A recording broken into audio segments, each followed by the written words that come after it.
Hey guys, welcome back to the Beyond Sunday podcast. We're your hosts, Ruby and Nani. And today we're going to be talking about the unfiltered truth. So this episode is going to be about us giving our testimonies and just kind of explaining to you guys where we're at, the things we've been through, and what led us to get here where we are.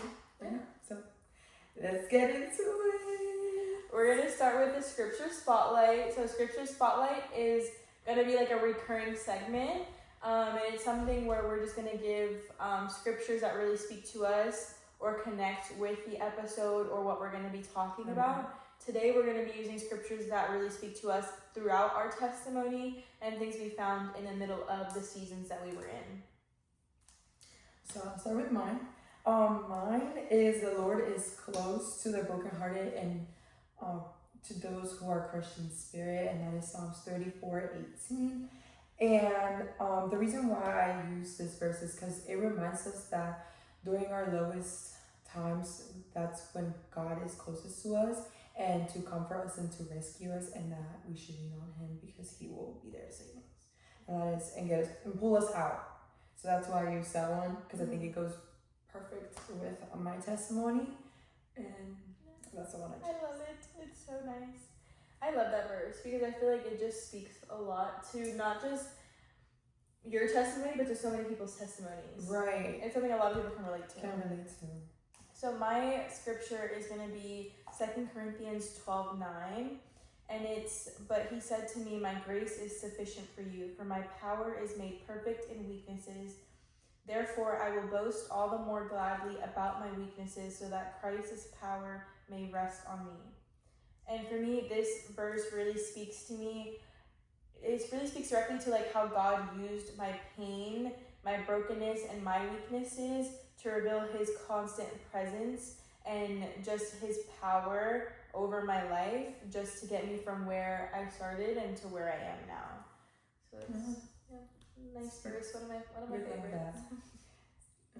We should always like. I feel like we should ask them to like, what is your verse? Like, drop comments down below. What was your verse of the week? What got you through the week? Yeah. I think it would be pretty cool to know what is your favorite verse. I think we talked about our favorite verse from the last episode. So we would like for you guys to put down your favorite verse and why. Yeah, or just a verse that speaks to you in like the season you're in now. Like just a verse that you feel like you're really like clinging to right now. So we're gonna get started with our testimonies. And did you want to go first, or do you want me to do mine? I mean, if you're ready to go do it. Go do your thing. I'll do it because I want you to feel more comfortable to give yours. So I feel like I'm used to really talking a lot about my things. I haven't. This is like the first time I've ever really spoken about my testimony. So I've never really given my testimony out there ever. So this is gonna be my first time. So I'm excited and nervous, but I'm doing it. I think we both are. Yeah. I'm just a little more used to like always talking to people, about it, explaining, different things that happened and parts of my testimony, but I've never given like a full from start to finish. It's right, like a full story. Parts of it. So yeah, we wrote them down so we can kind of stay on track and exactly say what we want to. Exactly. I think it just makes things a lot easier for us, so we decided to do it that way. Yeah. Okay. So I'm gonna start. So basically, I grew up in church, so I've always known God, but I didn't really know Him. Like I've known of God, but I didn't have my own relationship. To me, growing up, faith was more of like a checklist on your schedule, where it's not really a relationship. It's like, oh, I know I have to go to church every Sunday. And I know my mom's making me go to youth and I'll be there on Wednesday. And it wasn't really something that is like, oh, like I have a real relationship with God myself. And so when I was like seeking something to make me feel whole or to validate me or, searching for love and peace, I would always go to other people or relationships or different achievements and just always trying to find something to fill that emptiness, but there was never really anything that can fill that emptiness because I was never looking at the one person who could. So from about 13 to like 17, I struggled with really deep depression and anxiety and a lot of panic attacks, which kind of led to the depression, because it started really with the anxiety and the panic attacks. And when the panic attacks got to it was so deep that it was pretty much a weekly occurrence, and it just made me really depressed because I wouldn't talk about it. I wouldn't tell my friends about what was going on. I was really embarrassed and ashamed of it, because it's like, who can't control themselves to the point of, having panic attacks like that? So it was something that I was always ashamed of. And it was like I was always carrying this weight that I just couldn't escape from. And I spent the first year dealing with panic attacks on a weekly basis, and no one knew. Like, the only people that knew was my immediate family for the first year. And I would just hide it from everyone because I was ashamed of it. And then I never told any of my friends. John was the first one to know, and it was because I had a panic attack in front of him. And that was kind of what opened their eyes to that, because they seen it happening in front of them, and it was just something I never really wanted to have to share with them, because I always felt really embarrassed by it. And it was something that I didn't really know what started that season of my life. Like, I don't know what started the panic attacks or the anxiety. I just had one day in the middle of class. I started feeling really bad and feeling sick, almost like I was gonna pass out and faint. And then when I got to the nurse's office, this was in middle school, I was in 8th grade. So when I got to the nurse's office, I started having a full-blown panic attack, and there was really no cause. We were reading a book in class, so it's like...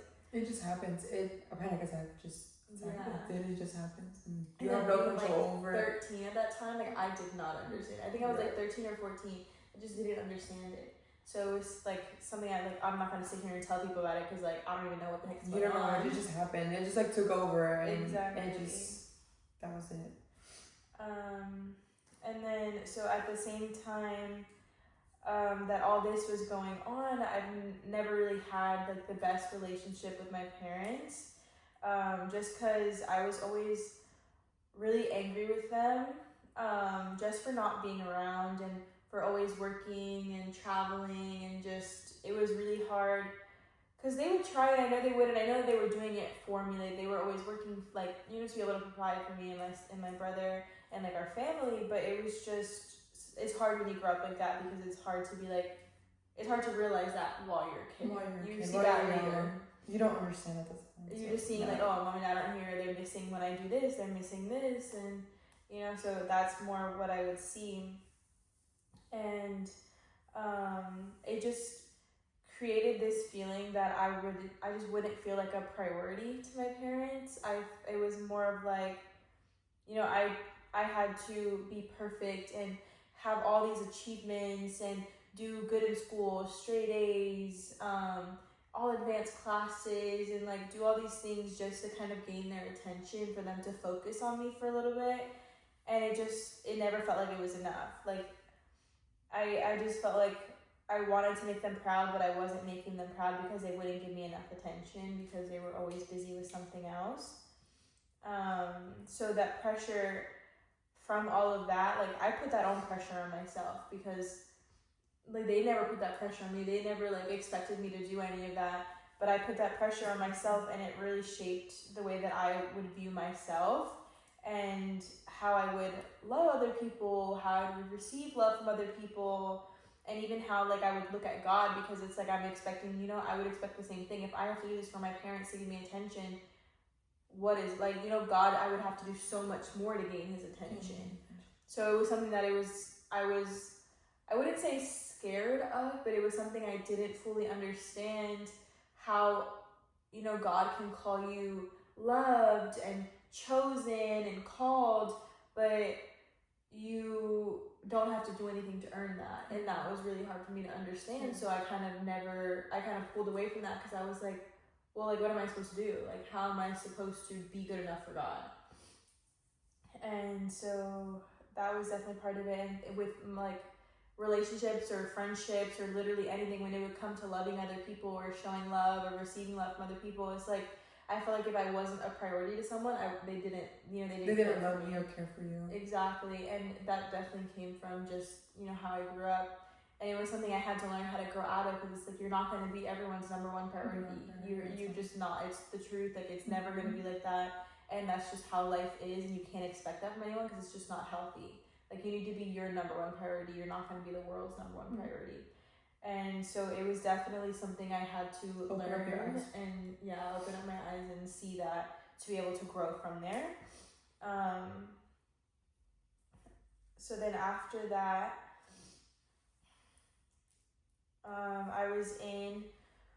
I've only really been in one real relationship. Okay, so this is kind of like jumping now. We're jumping a little bit. Because this kind of like led to where I was, like to where I got. This is going to kind of explain it together. So then I grew up like that, and I just grew up with those views and that, way of looking at myself. And so when I got into a relationship, it wasn't a bad relationship. I'll never call it a bad relationship. It wasn't toxic. There wasn't, like major problems. We were just, young. It's just young people in love. Like what, there's nothing. It was a lesson for sure. Yeah, you always learn from something and from. Yeah, people are always teaching you something. And so it was definitely something I grew a lot from, and it really helped me become who I am today. So I'm very grateful for the relationship I was in, even if, things aren't, like that now. I'm still very grateful for it. And he showed me a lot of love, and I knew and I know that he really does care for me, and like he truly does love me. But it also really pulled me away from God, because it wasn't necessarily a Christ-centered relationship. It was more of a worldly relationship. Like, if Christ wasn't sound like we weren't, it wasn't something where we were both searching for God, looking for God, or putting God in the center of our relationship. Equally you. Yeah, it wasn't necessarily, we weren't equally yoked. That's a good way to put it. So it was just, I had this constant feeling of like uneasiness, I would say, or like worrying. And it wasn't because of him, but it was more because I just was always overthinking everything. I was like, oh, like he's not texting me right now, or like he's taking a while to answer. Like, did I do something wrong? Did I upset him? And it was more obviously my own insecurities and all the things that I had gone through, and just the way that I always felt like I had to be a priority. And when I didn't feel like one, it was automatic. Like, did I do something wrong? Like, what did I do? What can I fix? What can I do better? So I always felt really, like I was just constantly, I wouldn't say drained, but drained. Like, it wasn't necessarily that I was drained, like I was being drained, but I was draining myself in just the constant overthinking and worrying about everything. Because I felt like I poured so much of myself out. But I wasn't necessarily feeling that sense of priority, because again, like, you just can't really expect that. And I had to learn that. I didn't know that at the time. So that's why I was always feeling like that, because when you're not in that state where you love yourself and you have the priority of yourself, you shouldn't need someone else. You always someone else's priority. Learn to love yourself first. Yeah. So I would feel like almost as if I would like do everything to like show my love to him and show my support to him, but I wasn't getting the same return when he was. It was just different ways of showing it, and it just wasn't the way that I was expecting. Like, it wasn't the way I was giving, so I wasn't getting. It wasn't him, he wasn't giving, because it was something different, when that wasn't true at all. So that led into another really big season of my life, a really hard season that I'm gonna already start crying. We should have brought a box of tissues for this one. So I was in this relationship, and obviously with it being more of a worldly relationship, things were pretty sexual. And I ended up having a miscarriage, and the loss of that really like crushed me. It was something that was impossible to overcome, think of, talk about, share with people, because I wouldn't say embarrassed by the situation, but I was embarrassed of myself, and I felt guilty of myself for letting it happen, and, you know, for not being able to protect that life. And, you know, like, I know now, like, everything happens for a reason, and there's a purpose for everything, and that had to happen for me to get to where I'm at now, because I learned a lot from that situation, and it really was a big turning point in my life. But it is something that I definitely pulled away from God after it happened, because I obviously wasn't in Christ-centered relationship. I wasn't really living in a way that, you know, glorified God. I wasn't having a strong relationship with God or a strong prayer life or anything.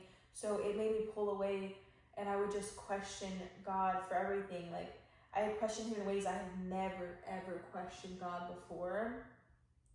And it was to the point that I left church completely. I left the worship team after being there for 5 years. I just couldn't understand why God can do that and how he can do that. And I just couldn't be around it. I couldn't think about it. And it was definitely something that changed my life, to say the least. So throughout all of that, throughout my anxiety, my relationship, having a miscarriage, my anger towards my parents, I always knew that God was still there, even when I was angry and questioning him and just wanting to completely pull away and disappear and not have him a part of my life and not, you know, bring him closer when I know I needed him most. So even though I knew, like, I couldn't see him, I knew he never left me.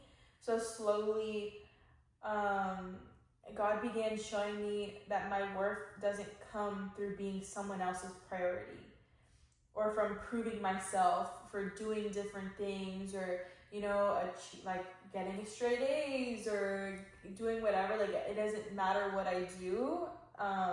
My worth doesn't come from that, and that my worth comes from God and God alone.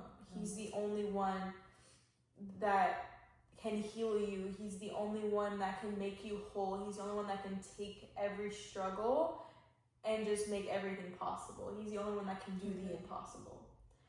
And so that's definitely what I learned throughout all of that. And it definitely wasn't something that happened overnight. It was definitely step by step, and I had to basically resurrender myself. And each area, like each part of my testimony taught me something different. Like my miscarriage taught me to lean on God when I had nothing else.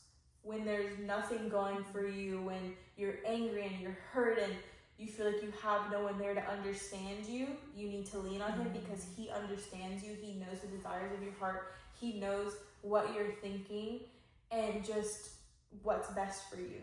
And that's who you should lean on, not anyone else, because they're not going to be able to help you in the way that he is. And then my anxiety and my depression became the places that God showed me the most peace and what true peace is. I can go months without ever having panic attacks. It's been months now, because I had my last one was definitely my car accident, which is another part of my. I almost died, guys. It was crazy. I thought I lost my best friend that day. You guys don't understand that feeling and everything that went through my mind when I got that call. That was the scariest. That'll definitely be a story time for another time. Yeah, definitely another time. It was crazy. It's definitely part of my testimony, because it was something where I seen God's hand protecting me. Oh, for sure. 100, because I shouldn't have made it out that car. It just the way, I mean, her car flipped upside down. So my car rolled and landed upside down. So it's definitely to show you guys that God was there. God has his hands on your life, and when there's a call and a purpose for you, he will protect you until you get to that call and purpose he has for you.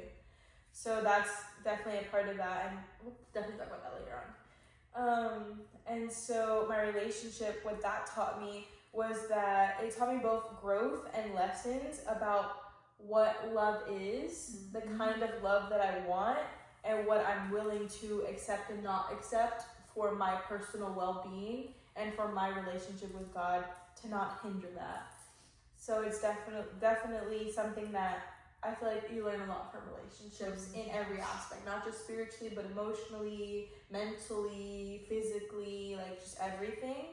And then with my relationship with my parents, it's definitely improved. Now I talk to my parents all the time. We talk about everything. We're pretty close. Like obviously, everyone, we have disagreements. We argue about different stuff, and you know things happen. It's parents and kids. Let's be for real. Like who doesn't argue with their parents? If you're not raising your hand, you're lying. Okay?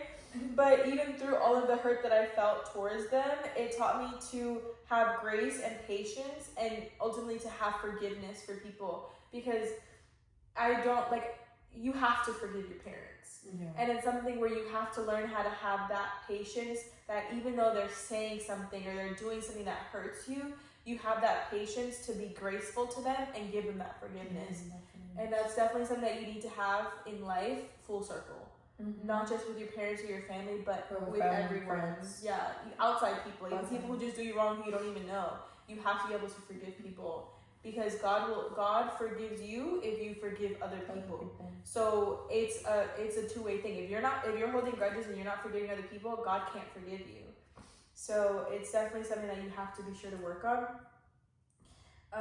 And so with that being said, my ending is that I know my life, it hasn't been perfect, but it's not the worst thing. People have gone through so much worse and so many more things at way younger ages than I ever did.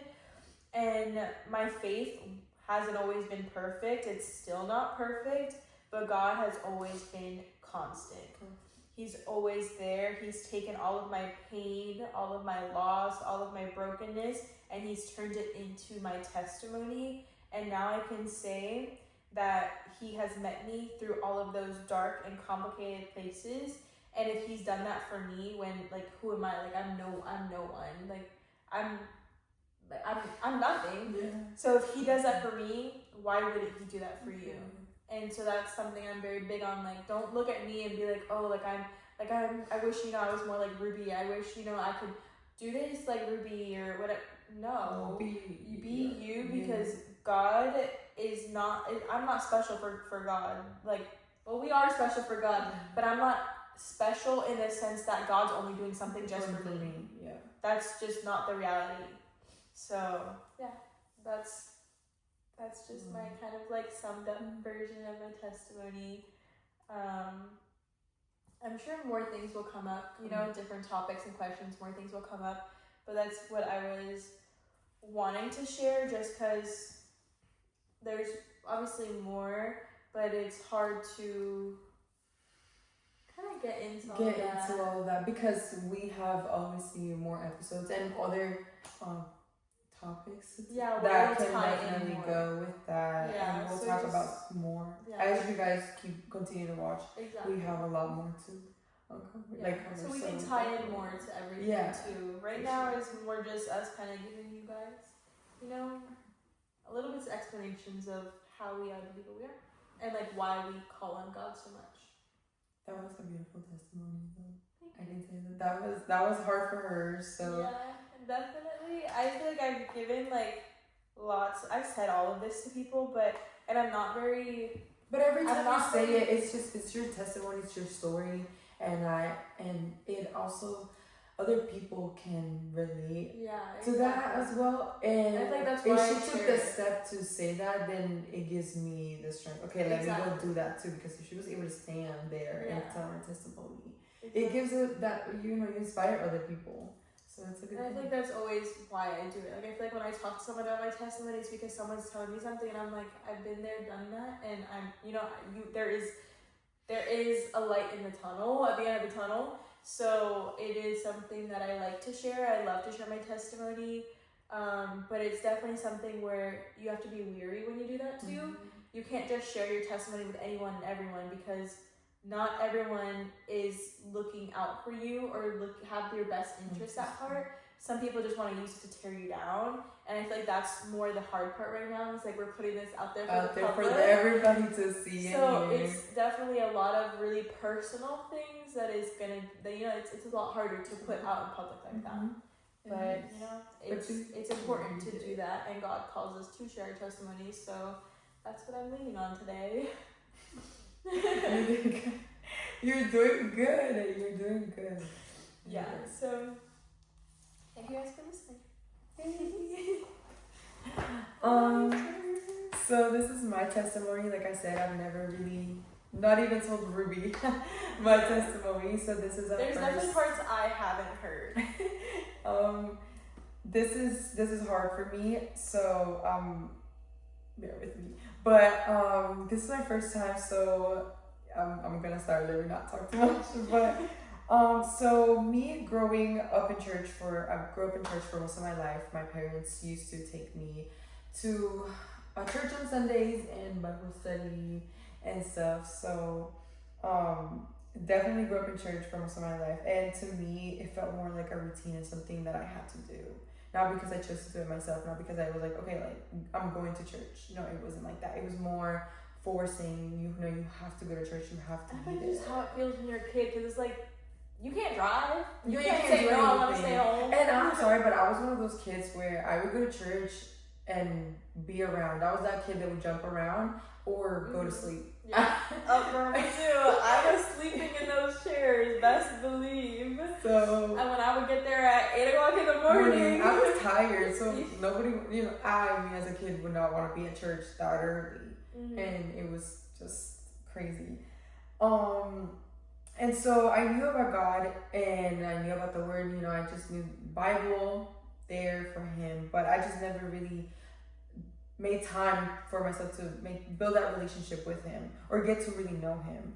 And so as I started to get older, I just started to drift further away from that and not really going to church or hanging out with my church friends, because I had a huge group of church friends and I loved it. I actually did like that part.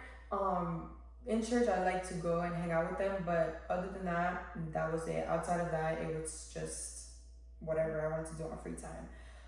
And so I did start hanging out with the wrong crowd and just chasing after things that only pull me deeper into emptiness. And was not feeling anything, just doing things that I didn't want to do. I feel like most of the time hanging out with people who pull you away from that, it's all bad. And me, I grew up knowing right from wrong. And there was a lot of things that I did not want to do, and I felt forced to feel peer pressured and do those things, and I just didn't want to. And I still did it to fit in, and that was the problem. And on the outside, I always try to make it look fine. I faked it. I told people that I was okay.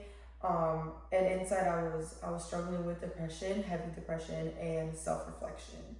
And whenever I slowed down to examine who I was or where I was headed, it only seemed to just highlight the areas that I was broken. It was only showing me the only things that were bad, not the good things. And that it was terrible. I carried a weight that felt too heavy, and no matter what I did, nothing seemed to make it go away. And even in my lowest moments, God was there. It wasn't until I got tired of trying to feel that emptiness on my own that I realized he was the only one that I needed, the only one who can feel that emptiness for me. I discovered that faith isn't about being forced into church or following the rules. It's about having a real relationship with him. And since then, my life has not been perfect. I still struggle. I still face hard days. And the difference now is that I know that he's there and that I'm not facing them alone. And God has been my strength. He has been my peace and my hope when I thought nothing would change. And it was just very hard for me because me struggling with that depression and all that, I didn't want to go to anybody. I just wanted to deal with it on my own. I didn't want to be a burden to other people. And I feel like that's the biggest thing, because I was the same way with mine. With like my anxiety, it was like I didn't want to talk to people. I wanted to figure it out myself and be like, okay, well, I got through this myself. And God was like, no, the only way you can say you got through this because you're showing my glory through that. Exactly. And it's like he doesn't allow you to do that because he wants to use your life for his glory. For his glory. And that was just hard for me. I didn't want to text anybody or call anybody. I tried to find my own resources and other things to cope with that. Mm-hmm. And it was just very hard. Because when people get into depression, and me personally, when it comes to drinking, I obviously was underage. So underage drinking, never do that, please. But it is, you know, when you get into that little space, you're in your corner and you tend to want to drink and when you need smoke. something to fill an emptiness. And you don't look for, I was not looking for God. I was just looking for other things to fill that. And drinking, smoking, partying, and just doing other things. And I was not really seeking Him. And so that was just, it was something I faced daily. I would not come out of my room. I would be in my room. And me, I'm just this little butterfly. So it was weird for people to see me down and people question, oh, what's wrong with Nani? Like, what is wrong? And it's because I'm like a social butterfly. I'm over here, I'm over there, and I'm fun. The girl can never sit still and not be laughing, okay? So, for you to see Nani down, it's definitely questionable. And it was that time where I would not even want to go out. And me, I love to go out. I'm out all the time. So it was hard for people to see that. And I knew what I was struggling with, but others didn't. And I identified it pretty well too. You think that people around you don't know because you're not saying it. Right. But we always know, but we just don't know the depth of things. Because obviously if you're not talking about it, sharing it, you know, it's hard to know how deep it is, but people always, you know, you can tell. You can see. You can tell. I just did, like I said, I didn't want to be a burden to anybody, so I didn't want to go out of my way to you tell want to people. call on someone to release your struggles with. And I always thought, okay, nobody cares. Nobody's gonna care that I'm dealing with depression which is the biggest lie the enemy tells you for everything. That's another thing. That's oh my gosh, because Same, bro. You're just like, nobody cares. Nobody's gonna listen to me. If I talk to you and vent to you, like nobody's gonna listen. No one wants to hear me complain about my life. Like everyone just sees how my life is so perfect. Why do they want to hear me complain about it? So it's like, you know, you don't want to sit there and share that, because I feel like with our friends, like obviously you came in a little bit later, but even growing up, it's like I always grew up with them always telling me like how, you know, perfect my life is and how great I have it, and you know, how good my family is, or, you know, how much money people have. Because they only see what's on the outside, know what's truly happening in the inside. Obviously, we want to show people that we're doing the good stuff. We no one wants to sit there and be like, oh yeah, you know, I'm crying every day. We're depressed and I'm going through struggling. It's like, no one wants to say that or share that for people to see that. Of course. So that was, that's just definitely a big part of my life that I was really down. And I learned that, you know, growing up without truly knowing God, it's hard, but I just knew, okay, you need to lean into Him. You need to do these things. Seek Him more.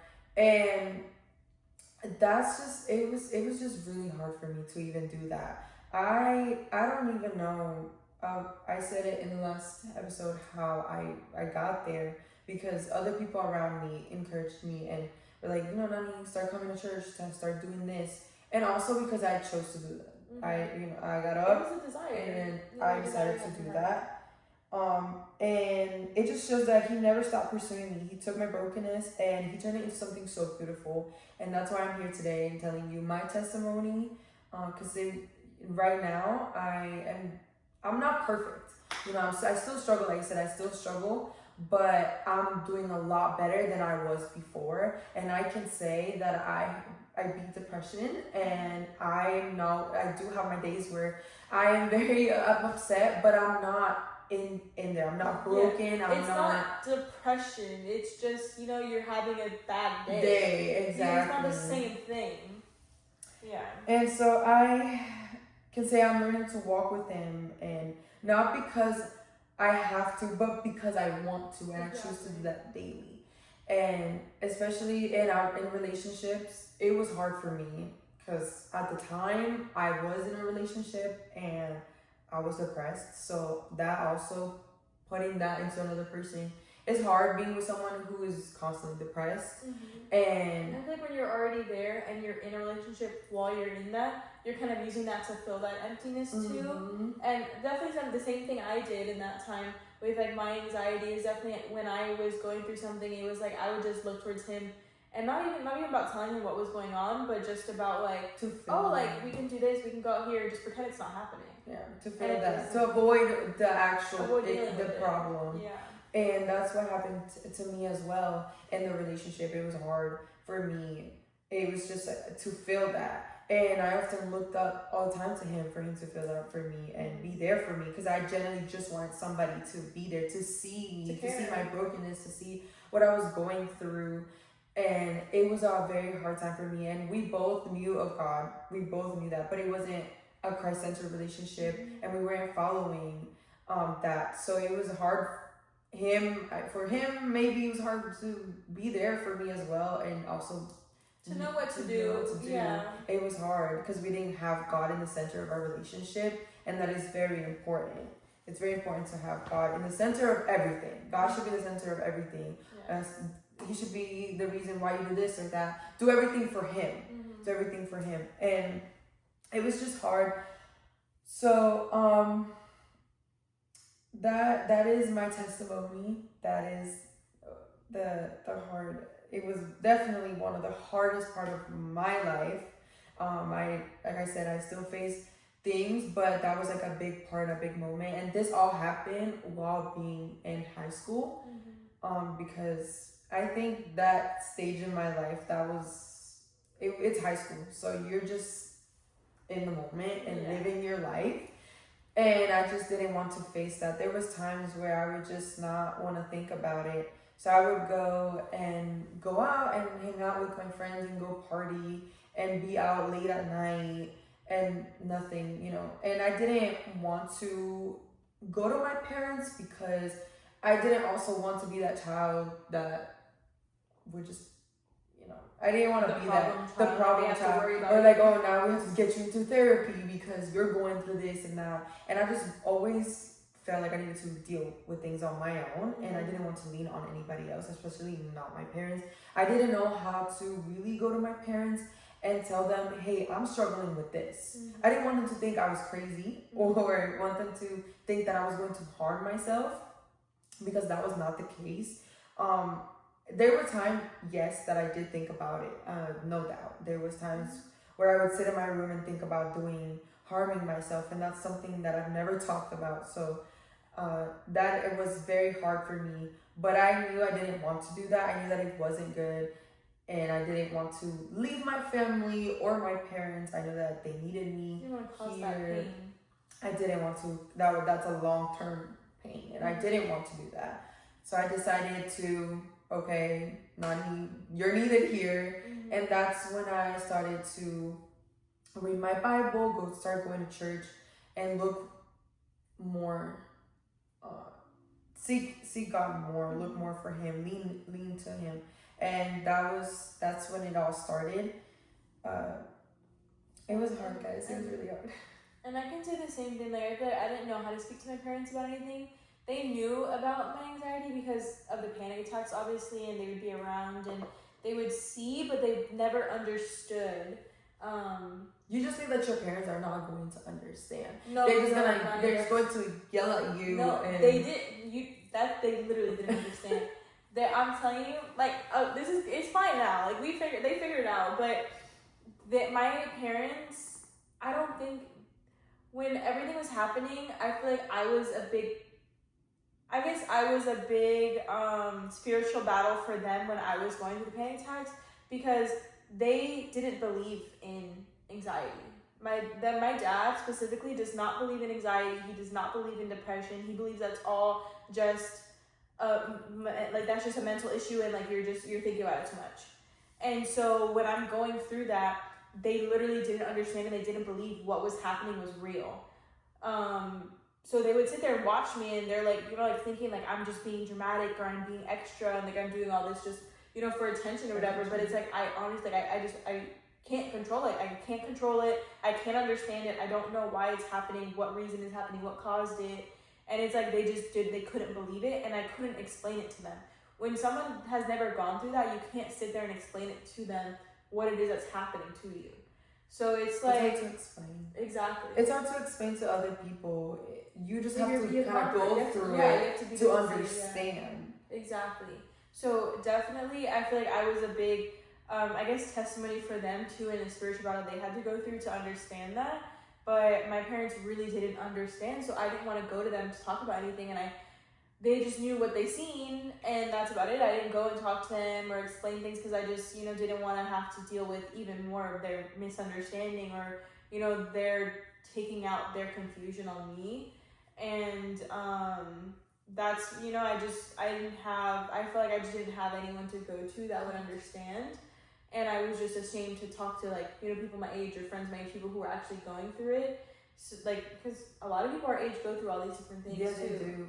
And you don't want to be judged by others either. Exactly. If you go to someone and you tell them, hey, I'm going through this, you don't know how they're going to react, or they can just go gossip around, hey, so-and-so is going through depression. Mm-hmm. And it's hard to, at that age, to even tell somebody and deal with that because you don't know how other people are going to react. You don't know if that friend is really going to help you get through it or destroy you or attack you down and attack you. And I feel like that was definitely a big part in why I stopped kind of going to school. This all, by my junior year, I would skip the entire day. I would go to maybe 3 classes out of the day, or I would go to 2 classes out of the day because we were required, it was 3. Because if you missed 4 periods, they would call your parents. So I would just miss 3. She's like, I would and then I'd get passes make for it the rest of it. one. And then I'd get passes for the rest of it because it's just, I didn't want to be there. I didn't want to be around people my age. I was tired of people gossiping, spreading rumors. School for me was absolutely horrible. And it was my junior year. Honestly, it was the worst year I've ever had when it comes to gossiping and rumors being spread. And it's I would literally keep to myself. I don't understand why I was being talked about so much when I didn't care to talk to people. I just wouldn't sit there. And then you become the center of attention Exactly. without even trying because you didn't do anything. It's I just go to school. I just want to be in school. And it was so bad. So I would not go to school. I would skip so much. I would, every class, I would sit in one teacher's classroom all day and he would write me notes for every other class because I just couldn't do it. And this is just to tell you guys, things happen. These we've things been through it. do happen. And my senior year, I had 1 period. And I only went in for 1 period because they said I couldn't walk the stage if I didn't have a period in person. So that was the only reason I did it because I honestly, school was so draining. Being around people was so draining. To the point I was just scared that I was just going to have a panic attack in the middle of school because I did. 3 times in the middle of school, just had a panic attack. So it's I didn't want to have to go through that and have even more people talking about me or spreading even more rumors. School is a big part of the whole thing that you go through, anxiety attacks, depression, everything. Because we spend most of our day and our time in school. We spend 8 hours surrounded by people and the entire day. It's not even just school, it's the people. And people don't see that. Yeah. People don't understand what they're doing and how they're affecting. But also being in school, I could say it's overwhelming. Because it's not just people, the but stress of it, trying to figure out your future too. And exactly. That time junior, senior trying year, to do everything good because you want to graduate. Exactly. So I feel that's something, and that going through that too, there's people that in school, they would talk about me and spread rumors, and now we're friends. Because we've grown and matured and, become real people. It was at the moment. So it was just when you're immature, you do things, and I'm very understanding and a very forgiving person. So I'm never going to hold a grudge with no one for that because, you see growth in people. Mm-hmm. And, if someone's putting in that effort to grow, exactly. If someone's putting in that effort, why should I put the effort back to, keep make a relationship or have a relationship with them after that? Right. Because, they're trying and they're doing better. So that's definitely another part of it too, because I feel I always use that example of what I went through for people, because especially people younger kids in school, my cousins I always talk to them, people can be mean to you, don't be mean back, because you have no idea what they're going through. and you don't Even want though to they're add doing to it their to you, turmoil. just don't- If they're adding don't to do your it. turmoil, okay, take it on the chin, that's it. Like, what can you do about it? But you shouldn't do it back out of spite just because someone else is doing it to you. Because it honestly does nothing. It changes nothing. Okay, it doesn't. It just makes you feel worse. It makes you feel like a bad person for being just as bad as they are. Mm-hmm. Yeah, Yeah, so it's, I it's guess hard to go through, yeah, all that. it definitely is. It's hard. But when you find the right people as well, your circle, I think our circle, and now as me, I know that I know who I can go to and talk to if I find myself falling back or going in there. I definitely know who I can go to and talk to. And that comes with maturity. And so when you're younger, it's hard to find that. Mm-hmm. And now that as you get older, you find your group, you find your friends, you know who you can talk to, you can go to, and also open up to your parents. I know it's hard to do that because you don't want to sit there and you just don't know how to go to them. You don't know how to start the conversation. But I encourage for you to just talk to your parents. Honestly, now, and my testimony was literally telling you how angry I was with my parents. Yeah. Now I talk to my parents about everything. I go to my mom for everything. And that's healthy. I tell my mom everything.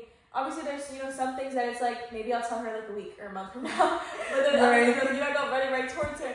There's some things that it's like, it's like, should I go to her for advice? And like I'll still tell her, and maybe she'll give me some advice. Maybe I'll take it, maybe I won't. But I still tell her everything. Yeah, because as girls, we love to go to our moms, and then we have that we're more comfortable and stuff because there's certain things that I would probably go to my dad. Yeah, exactly. And I feel like with my dad too, he just has more of that like old Hispanic mentality. The old school Hispanic, because I'm a Hispanic, because it's bad.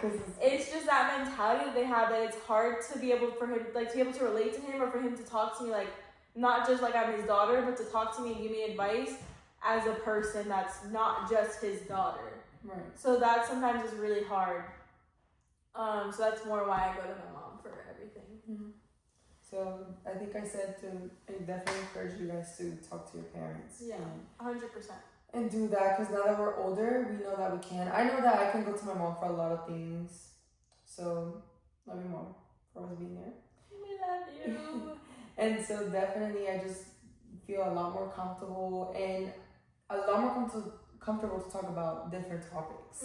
Because there's topics that in high school that I didn't even know how to talk to my mom about. Yeah. Or just go to her and be like, hey mom, can we have this conversation about this? Because she'll be like, girl, you're not even old enough. Yeah, like what are you talking about? So it's definitely hard, but we all go through those things. And now that we're older, we know how to deal with it, things that we can do, and most importantly, have God. There, he's the center of everything, and he's always there listening. He's there all the time, so don't ever doubt that you're alone, because oftentimes we think that we are alone, and that is not true. He's there. He's always listening. Pray, continue to pray, even when you're going through the hardest moments of your life. Okay, I'm gonna like snippet off that, and we're gonna do something called Holy Habits, because she's talking about praying, so I think it's just the perfect time to bring it in. We're gonna bring in a couple little like recurring segments, and it's gonna be like little fun things that kind of just add, and just, like they're gonna have funny, cute little names because it's just cute. So Holy Habits. My holy habit that I'm going to talk about. So basically what holy habit is we're just going to say something that we're currently doing or we received from God that we're trying to implement in our lives. So for me, I started a prayer journal. So instead of just like, every morning you pray to God when you wake up, I started keeping a prayer journal where I actually write my prayers, and I start every page with Dear God. And I normally start with like, I thank you, and I say kind of like, everything I'm thankful for, and then I pray for, which is normally things that is like things I want to grow in, people in my life, situations I'm going through, and then it'll be like, it'll be more of like a reflection. Like I see your hand in my life in this scenario. I see your hand here. I see how you did this and got me from here to here. And then I'll end with amen. And so that's something I feel like has really helped me to kind of keep me accountable when I have a book there in front of me that I have to open every day and write my prayer. So, and it's something that I can also feel like I like to go back and look back and be like, oh, like on this day, like I was praying for this, and this day I received that, and now I'm praying for this. So I think it's really cool. Yeah, I think it's something like that's really idea. cute. Yeah, Not very I love general, it. it's so cute. I love it. I'm It's so cute. obsessed with it. It's so cute. It keeps you can write down, and then you can look back to be like, okay, this was an answered prayer. Yes, you know, exactly. and that's just so crazy. I think that's why I started too, because I want to be able to like, you know, when you're in the middle of something, it's so hard and heavy, and then once you already get out of it, you don't even think about it again. And that's something that's like, you want to think back at what God has done for you, and the proof that you know you were praying about this, and God answered this, and to have that proof, it really kind of holds you accountable to really be like, wow, God is so good, and to really be so what's the word, like really be so in awe of God, but not only in awe, but be so grateful to God for everything that He's done for you. That's good. I like that prayer journal idea. I'm gonna steal it. Go ahead. You guys should all steal it. I recommend. Do that, 'cause it's always good. Yeah. For me, it's devotion. So a devotional, kind of like that, but just every day.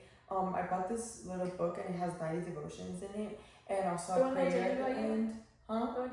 Yes, it's called Jesus so Listens, cute. and then also there's another one. It says for the hopeful hearts. I think is that one, and I love both of them because one is a prayer, and it's like a little, so you go, it's like a message of the day, and then you go into the Bible and go into that verse and read. So it'll be like a little message, and then it'll be scripture. Okay. And then for the devotions, it's more of a message of the day. I love to do that in the morning.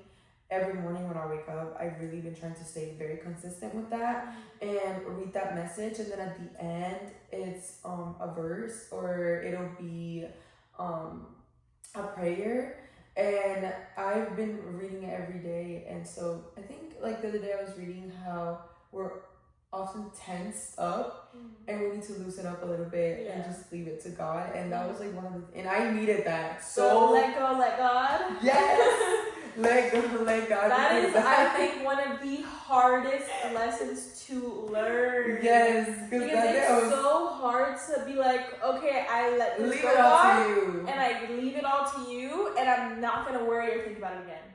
It's hard because you're the whole day you're just like no way, like I'll pop up and be like, oh, but I can't stress about it. I can't do this. Let me just let God do it, and you just can't because you want to take it into you want to control everything. As humans, it's just our natural instinct to want to control everything, and it's so hard to be like, I'm not going to control this, I just want God to have His hand on it. It is. So that was like one of the things, because I definitely needed that little message of the day. I was like, it's crazy how God works, because I was just going through something where it's like, I want to do it, I want to deal with it, but I know I can't. Let me let God just do it. Yeah. And then I opened the next morning, and that was the message. And I was like, that's just confirmation.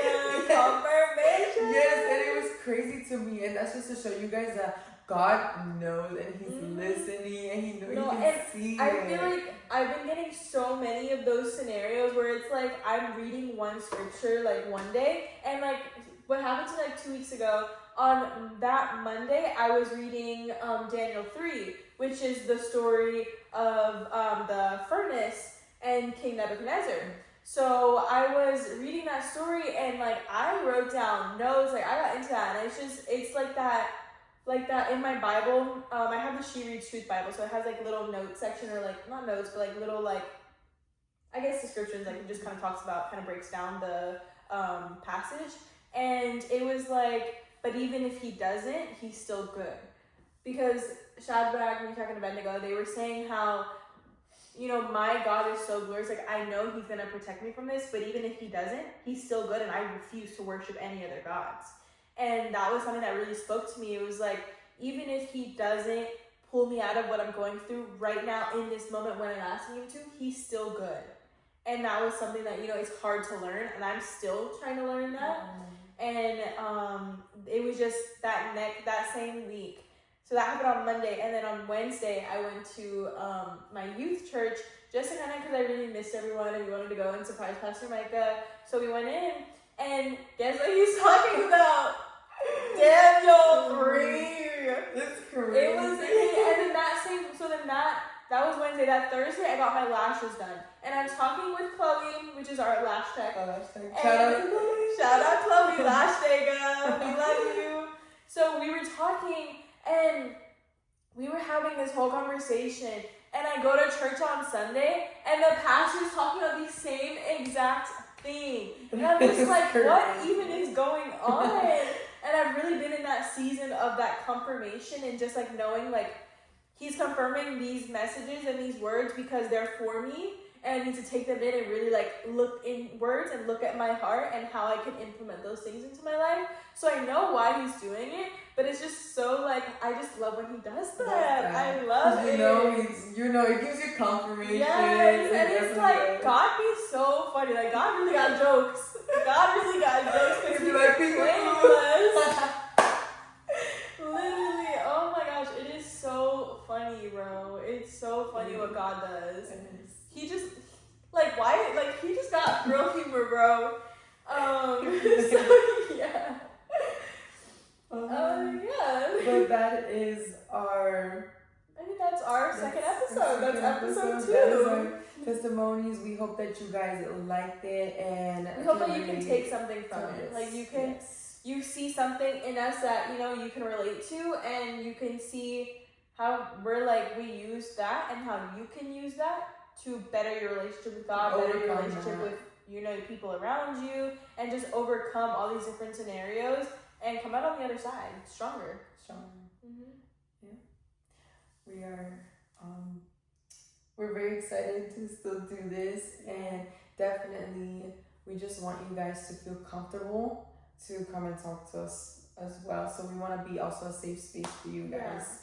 Yeah. And we want to open up, I know everything is still new, we're still brand new, this is episode 2, but we want to open up, you guys can send us messages or comments or however, if you want to not put something publicly in the comments, you can always send DMs or whatever, so that we can kind of, we want to be there to guide you guys too, and we want to be a part of your guys' journeys. And this is a community that comes together. Exactly, that's what we want. We want to be a community where you feel comfortable to be able to sit there and talk, and to be able to also learn and grow yourself, not just sit here and listen to us talk all the time. We want to be able to, pour into you guys more than just you guys listening to us.